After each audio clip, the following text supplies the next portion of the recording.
You've heard of rom-zom-coms. Well, this is the year for rom-mon-coms.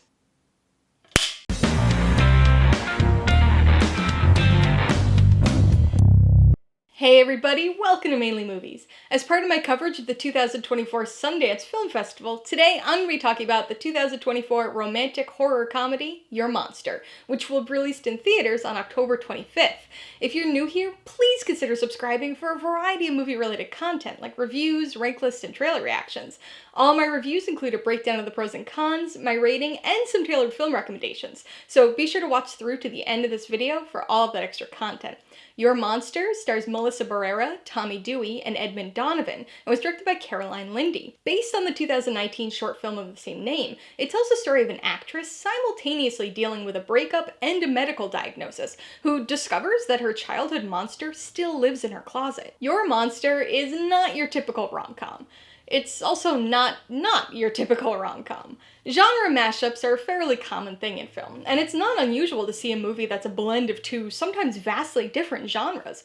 Horror comedy, comedy drama, rom-com. We get plenty examples of each of these every year, but when a movie has more than two different genres, things can sometimes get a bit dicey. It's not an impossible task, of course, but a movie has to strike just the right balance to manage it. And Your Monster mostly manages to do just that. This Sundance indie surprise is a horror rom-com with a dash of musical on the side. I realize that might sound a bit silly or even campy, but this movie remains surprisingly grounded and down to earth, only reaching over-the-top heights during part of the third act. It's got a simple yet fun premise. A girl is unceremoniously dumped following a devastating diagnosis and moves back home to recuperate, only to discover that her childhood monster still lives in her closet. Animosity turns to friendship, and friendship turns to something more. Your Monster certainly follows the typical romantic comedy outline, but a unique tonal blend and a handful of monster movie turns entertainingly mixes things up a bit to provide us with a fresh-feeling take on the genre. This movie's got a fun premise, with some intriguing world-building rules, but it's a story and film that heavily relies on its leads in order to deliver that well-balanced blend of humor, horror, and romance. Melissa Barrera is very endearing here as Laura. She's made her mark as a modern scream queen over the last few years, but she's able to show off a different side of her acting chops in this indie charmer, delivering relatable awkwardness with as much ease as over-the-top theatrical musical moments. Tommy Dewey, the only member of the cast to make the jump from the original short film, provides the perfect foil-turned-partner.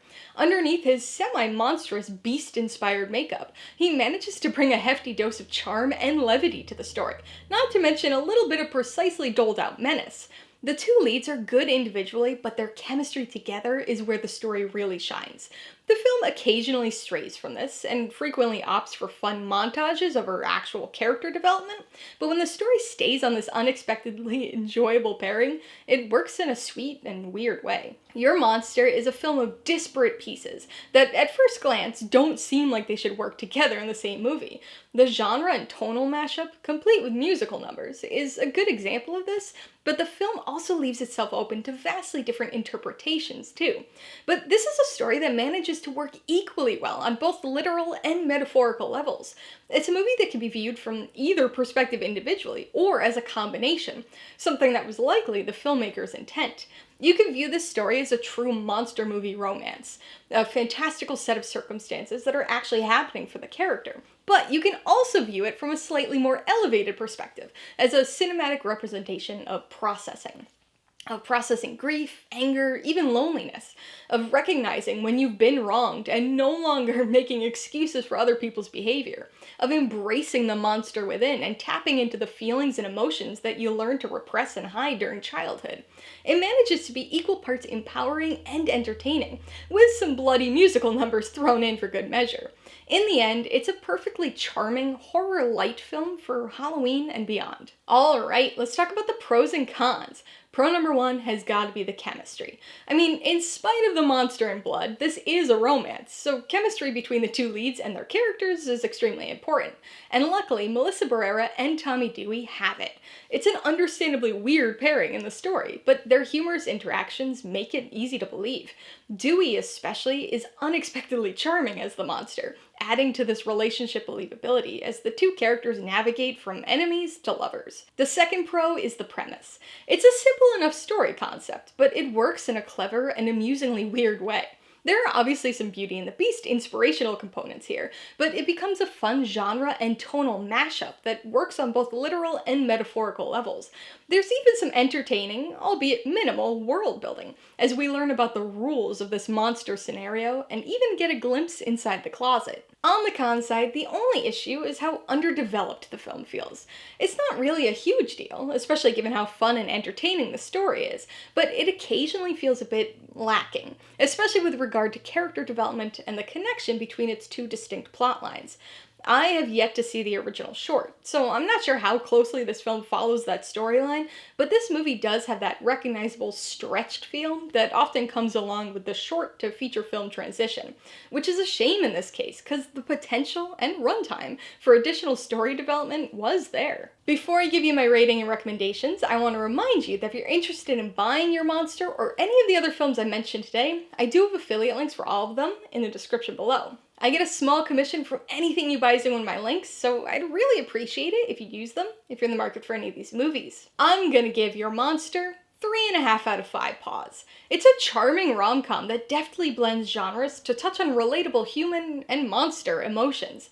Certain aspects of the story are a bit underdeveloped, but this movie works equally well on both literal and metaphorical levels to deliver an entertaining and surprisingly musical experience. I would recommend Your Monster to anybody looking for a horror romantic comedy.